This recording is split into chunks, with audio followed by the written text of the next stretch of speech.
Hi, I'm Dan Shinder here live at the NAMM Show 2019, the Drum Talk TV booth. And I'm here with David Segal and Tony Talmich of Can Do Musos Worldwide. And tell everybody what Can Do Musos is. Can Do Musos is a network and support platform for disabled musicians and musicians with challenges from all across the world. And we've been posting videos of David for, I don't know, 3 or 4 years. And David has, I'm going to see if I remember, arthrogryposis, which is a condition where joints fuse together. And in your case, it's your wrists and your legs. Feet and my hips and everything. So I've had like 20 surgeries to correct all that. Just last week. Yesterday. But he's adapted and has a wonderful holder so that he can hold his drumstick, and we've posted videos of him playing all kinds of jazz videos, right? Yes, jazz and Brazilian and Latin and rock, and they were Regal Tip, who's my stick company. They introduced me to a doctor that was able to personally make this for me, and I went up to his house. I drove to Pittsburgh. We made it together right on the spot, and it's been just a great addition to help me improve as a drummer. Yeah, that's awesome. Yeah. And Tony, how long have you been playing drums, and what style do you play?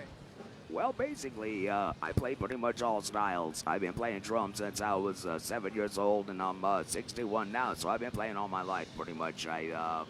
I've been doing shows like forever and ever. In fact, I lost my voice back in 1990 due through secondhand smoke. I had some cancer in my larynx. But so right now, what I do is I sing with the artificial voice box, and I also am able to play as well, even though I am partially paralyzed on my left side due through the surgery. But it doesn't stop me, so it works out really well. I was very, very thankful and very humbled when David invited me to this event. And how long ago was that? No, which one?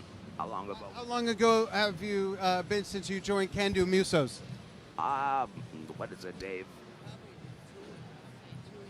Yeah, about 2 years ago. Yeah, and it's been a tremendous experience. I mean, David and I have been communicating back and forth like forever. We live in the same state, so we're both, in Connecticut, and so we're always talking to each other at all times. And he gave me a call, invited me to this spectacular event, and I said, okay, go twist my arm. That's okay. I'm good with that.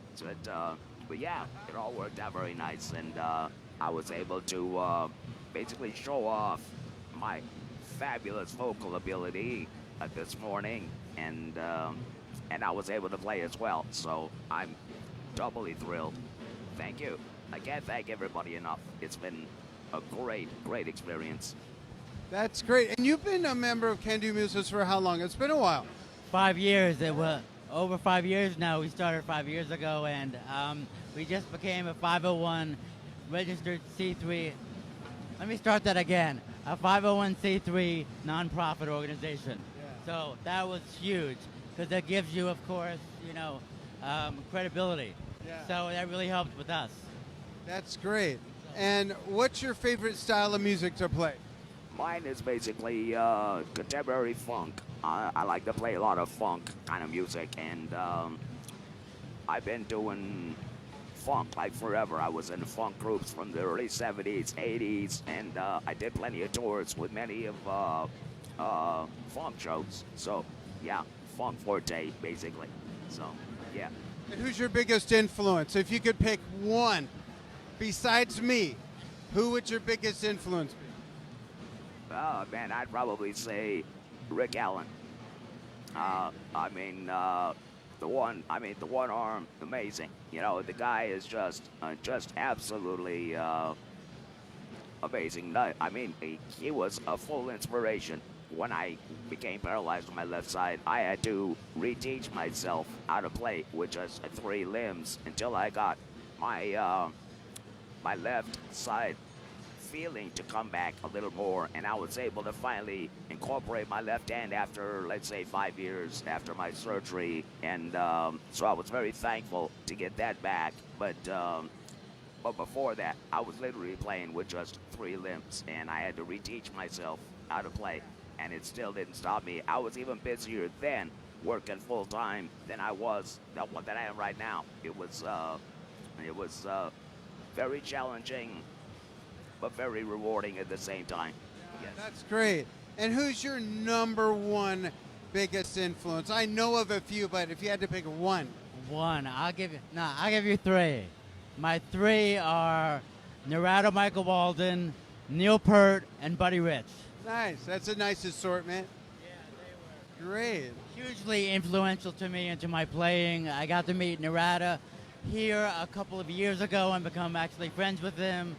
And he invited me to one of his gigs in New York City, and that was just a dream. That's great. And if people want to check out what you do or look into joining or donating, it's candomusos.org. .com. .com. And it's can do with a hyphen, right? No, it's can do, CANDOMUSOS.com. No hyphen. It's saved in my browser, so I just type can and it goes And there. it goes there. Right. Thank you. Great. You're welcome. So check it out, candomusos.com. If you know a musician with a disability that wants it to be part of a community of this, or if you yourself want to become a part of a community of this, check it out online, and they'll be able to meet and associate with wonderful musicians like Tony and David. I want to thank you both very much for coming on the show. Send some videos so we can feature you again on Drum Talk TV. Thank you very much. We really appreciate it. Fabulous. Thank you, Tony. Thank you, David. Thanks so much, Dan. You're always a pleasure. Thanks. And thank you, everybody, for following us here on Drum Talk TV, where we feature amazing musicians like Tony and David and the rest of the Can Do Musos. Thanks.